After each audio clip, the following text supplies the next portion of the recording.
What is up, everybody? Coming at you with another review today. Today we're going to be doing the Hiya King of the Monsters. This is actually my first Hiya, so this will be an interesting review. As well, we're going to be comparing it with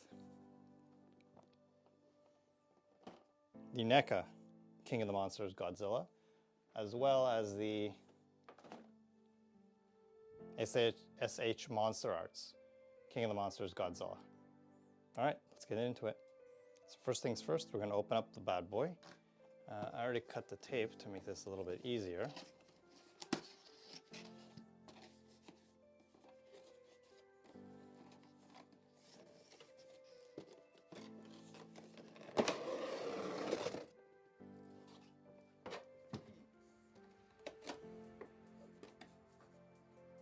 There he is.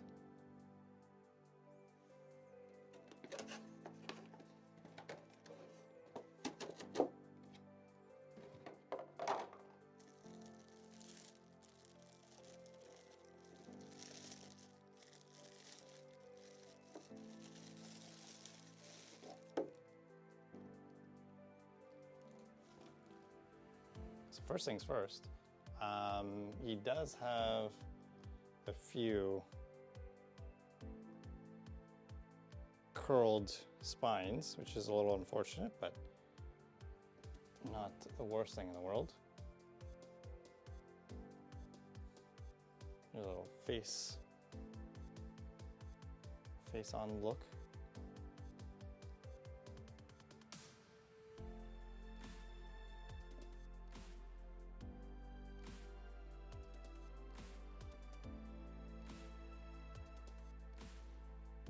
Looking pretty good so far.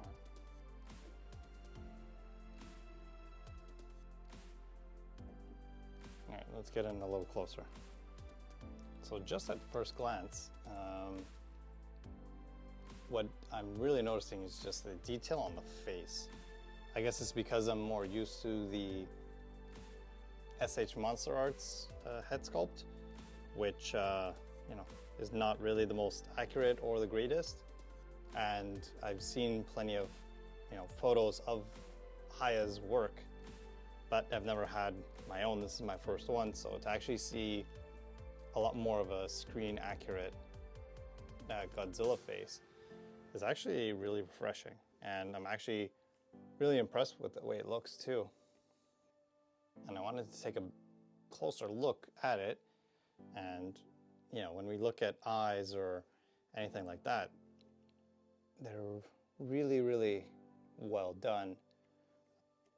Let's see if we can open his mouth. His mouth is actually a little tight. You can see his tongue in there too.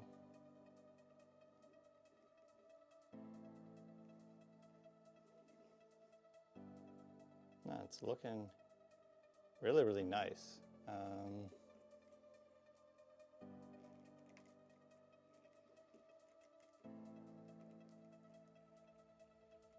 Seems like his neck is just these segments here are a little more snug, I guess. Maybe they just need to be worked in a bit more. But actually, speaking of which, so in terms of articulation, obviously I was trying to move around the head a bit. Some of the segments seem really, really stuck on, but still can kind of get his head to move around. And his jaw is a little tight, but maybe it just needs a bit more working in. Shoulders seem to be on hinges. Same thing with the forearms and elbows. Hands can twist around. Thighs, actually good sculpting in the thighs. Get pretty wide stance. Knees also feel like hinges. Not tight at all, which is nice. Everything moves really well. Feet, not much going on with the feet. A little bit of swiveling. maybe they're just a little tight, but then we can get to, which I wasn't gonna assume was a lot of torso movement. So you can see it's very, very snug, not much going on there. Again, trying to get to see how much you can actually look down without forcing it too much. And then of course the tail. This is obviously going to be a little stiff. I haven't touched this yet, but actually, not that bad.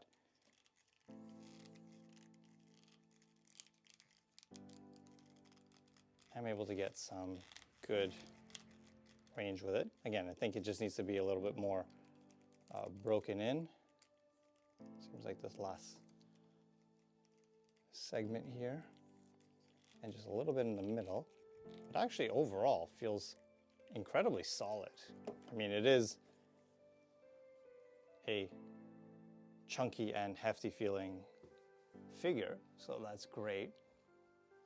Paint-wise, it looks very, very nice with the brown coloration in between, you know, like in the chest, on the legs, a little bit in the dorsal plates, which is nice. It's definitely got more of it going on, maybe a little bit too much collected. See if I can zoom in a bit. There you go. It's a little bit overly saturated there. But besides that, everything else looks pretty great. Nothing really unpainted, maybe just in the little bit of the arms here. There's a bit too much coloration here compared to from arm to arm. Yeah, so I just wanted to show again, just a little bit less or just more of the coloration here. So not totally equal, but hardly the worst that we've seen between all other figures themselves. And just the way he, like, facing forward, doesn't look goofy at all. It looks great, actually. I think this would be a good point to compare our first Hiya with two other versions of this suit that we have. So first off, the Neca, and then obviously the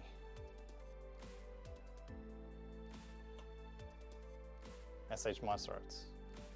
And you can really just see how much the Hiya towers over these guys and is just overall just a bulkier guy.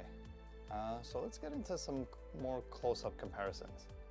You can come to the conclusion pretty quickly that there is not much of a comparison between Hiya's head sculpt and the Neca head sculpt. You know, love Neca, miss them, but you know, there's a reason that Hiya gets the praise that it does, especially for this particular suit and its head sculpt. When you're looking at the Neca and his overly painted gums and just googly-eyed. So this is the much older Neca head sculpt, and yeah, we can see that it's definitely something. But not to discredit Neca, of course. I'm just being a little silly here. But when we compare it with the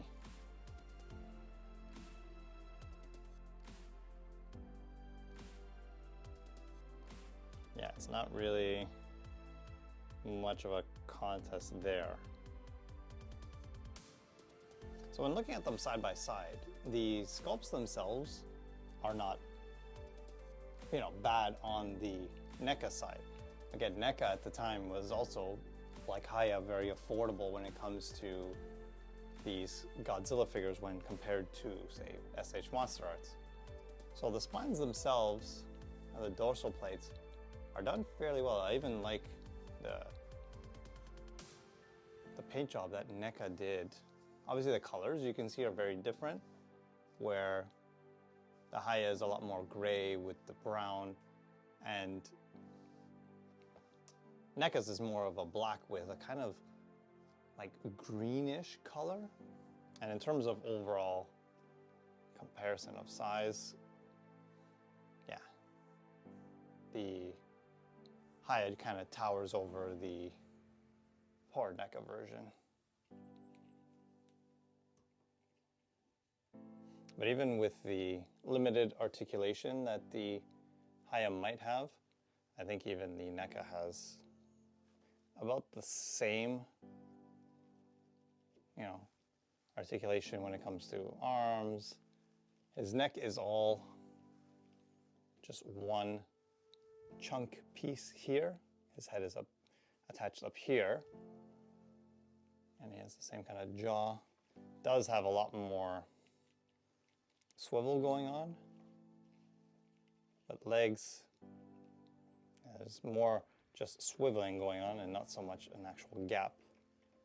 And he only has the knee that kind of goes, as opposed to the Hiya, which has the segment up here and down here, so you can move both of these independently. And oddly enough, the feet on the Neca are something, with the green painted toes. And they're not as sharp, I guess, as the Hiyas are, and we'll get a good look at those as well with the S.H.Monsterarts version. But the tail is actually two parts and connects here, but there isn't that many segments. You can see you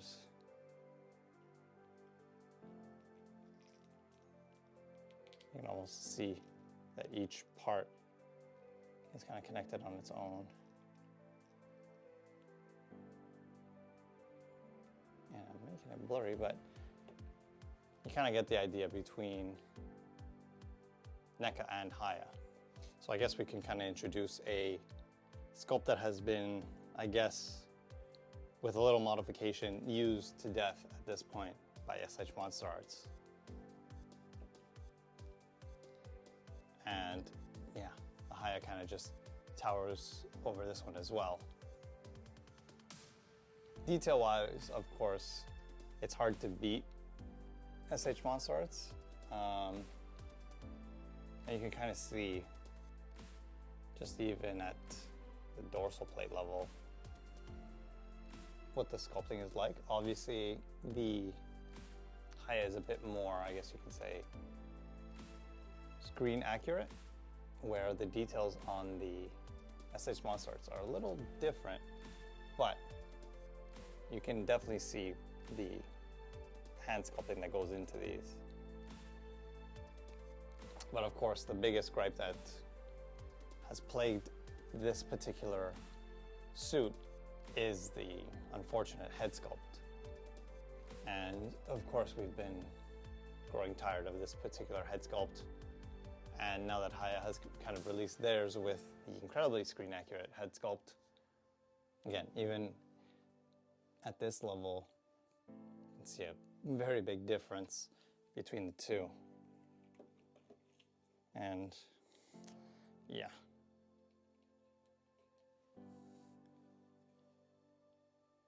We have that compared to this, which, not really much of a competition between head sculpts. I think the clear winner is very evident. But we can move down the sculpts, and obviously S.H.Monsterarts sculpt is nothing to laugh at when it comes to the overall body. Also, the subtle paint job is nice. It's not overly saturated like, say, a little bit of the Hiyas and more so the Neca, but it also is a bit lacking.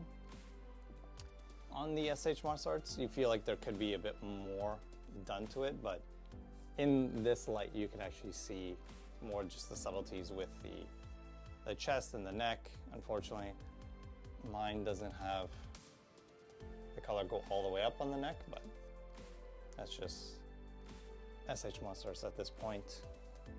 And quickly we look at the difference in the feet, again with the paint jobs, but also just how at least this version of Godzilla has those pointed toenails, whereas the Neca was more the 2014, which were more rounded.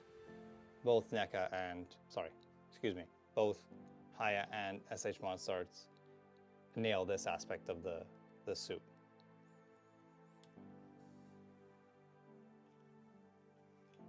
And something we come to expect with S.H.Monsterarts, the overall articulation in the tail is just going to be something, you know, above and beyond other competitors, since the articulation goes all the way till this very end tip, and just the fluidity of the tail itself, and just the actual stability that it gives, since I can put it, you know, way up like that and it still is able to maintain.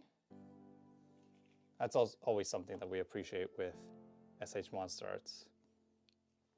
It's got a wide thigh gap.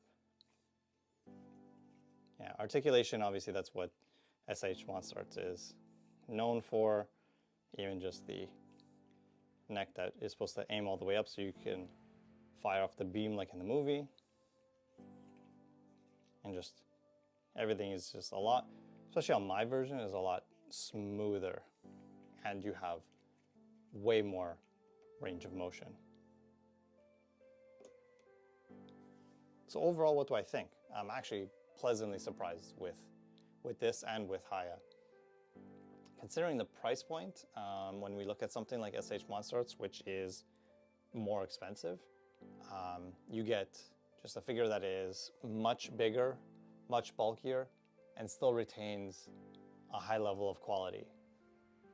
And just the screen accuracy and the detail, they did a fantastic job. There's a reason that a lot of people are hyping up Hiya and are anticipating more releases from Hiya, since most of the releases thus far have been just incredibly well done and hitting it out of the park, with the Burning Godzilla, the Heat Ray version, even the other Godzilla vs. Kong, the first versions and the updated versions, and people are receiving their King of the Monsters, King Ghidorah, which also, just from the photos I've seen, looks a million times better than the S.H.Monsterarts, especially considering the articulation. Hopefully we can, when we get our hands on that one, we can do a review. But overall, I'm pleasantly satisfied with Hiya. I think with the work that they've done, and also just the feedback and being more transparent, and also even updating their previous sculpts, they're doing something right. And having my first one in hand, you know, I can see what everyone else is talking about. They did a fantastic job with this, and I'm happy to add this to my collection. And with the price point, it makes you really wonder what Hiya will continue to do as compared with S.H.Monsterarts, which unfortunately has been fumbling a little bit with not everything. Of course, they have been hitting a lot of other stuff perfectly, but it's always nice to have a little bit of competition, especially when nowadays, you know, collecting, there's a lot of options and not everything is necessarily affordable. So it's nice to have an option that is both affordable and, you know, great looking. When before, again, no shots at Neca, but they were, you know, let me squeeze them in a little bit. They were putting out affordable but not as great looking figures when comparing to S.H.Monsterarts, but now you have somebody who is able to replicate something above S.H.Monsterarts at a lower price. So if Hiya is the spiritual successor to Neca in this regard, I'm all for it. I look forward to seeing what else they do. Obviously, there's going to be a few more Monsterverse, but there is the Hiya Godzilla that I'm super excited for. So a lot to look forward to for Hiya. And for my first Hiya, I'm super glad I went with this version. And yeah, just happy I got it. Happy it turned out the way it did, and looking forward to more in the future. All right, well, that's gonna be enough out of me. If you enjoyed this, let me know. Anything I can improve on, let me know. And stick around. I always got more reviews coming, and catch you on the next one. All right, take care.